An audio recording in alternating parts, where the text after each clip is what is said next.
Welcome to Harry's Hook. I am a journalist, big fan of boxing. I've written published articles on it. I also train and spar. Is King Canelo back? He says he is, but there's something different about him. Alvarez defeated Jermell Charlo via convincing unanimous decision, as predicted on this channel in my pre-fight video.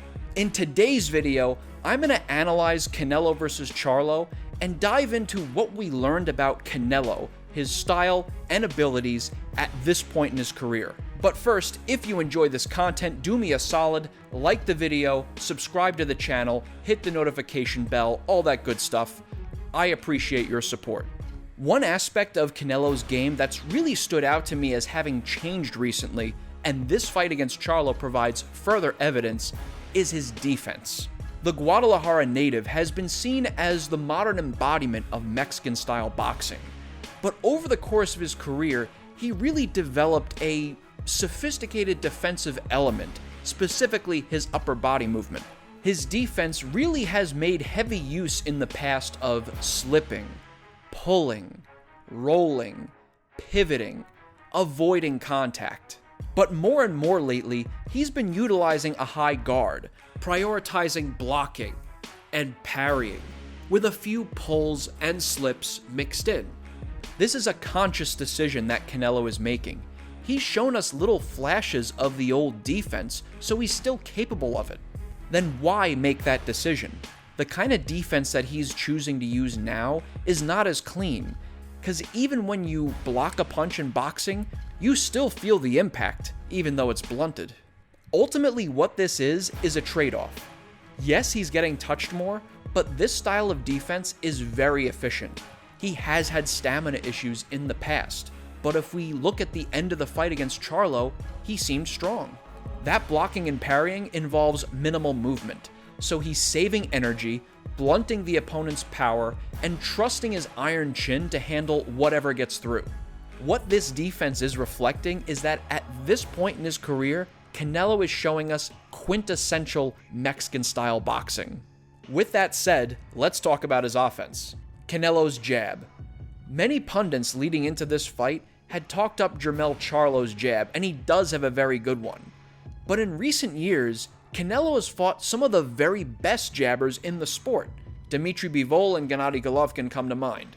So it's been a tough comparison at times, but people, it is high time that we start putting some respect on Canelo's jab.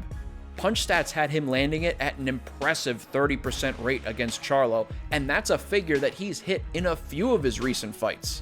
He made great use of it, whether as a snapping power jab, a rangefinder, or as a distractor/blinder for his looping shots around Charlo's guard.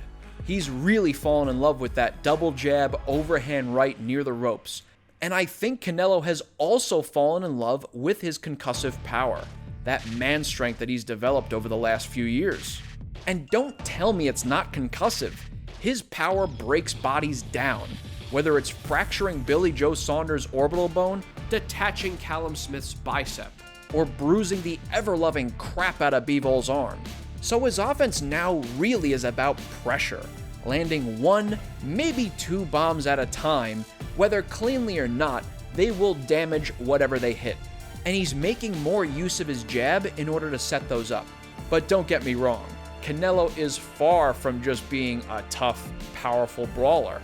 Another deadly ingredient that he mixes into his offense is that ring IQ, and the knockdown against Charlo showcased it.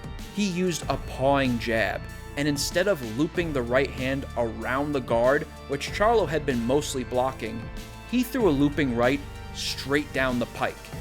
Another quick example of Canelo's ring IQ. In round 4, he drops his left arm and fires a hook at Charlo's body. He continues walking Charlo down, drops that left arm again, showing the same angle. Charlo promptly defends his body, but the hook comes upstairs. And I saw marked improvement in this fight in terms of Canelo cutting off the ring, anticipating where your opponent is going to be and sliding there to minimize escape routes. Canelo at this point seems less interested in playing the role of a make-em-miss counterpuncher.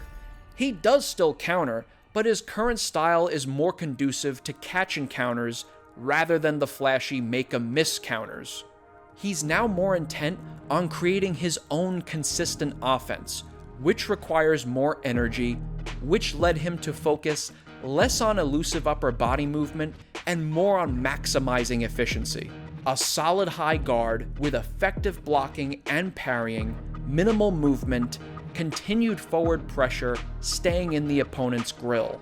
So is Canelo back? Well, I had thought that the idea that he'd fallen off in the first place was a bit overblown, and you can see why in my Canelo vs. Charlo preview video. But I guess we can, in a sense, say that he's back since his wrist, he says, is now 100%. And Canelo himself had said he didn't feel like he was at his best, and that he does feel like this version of Canelo is unbeatable. And so that self-perception, that confidence is important. So if Canelo now believes that he is fully back, then in fact, the more flashy, slick, make-a-miss counterpunching Canelo of old is out, and the more hittable but very efficient and bruising Canelo is here to stay. And that right there is Harry's hook. Let me know what you think in the comments. What do you make of Canelo's current style? Who do you want to see him fight next? And why is it Benavidez?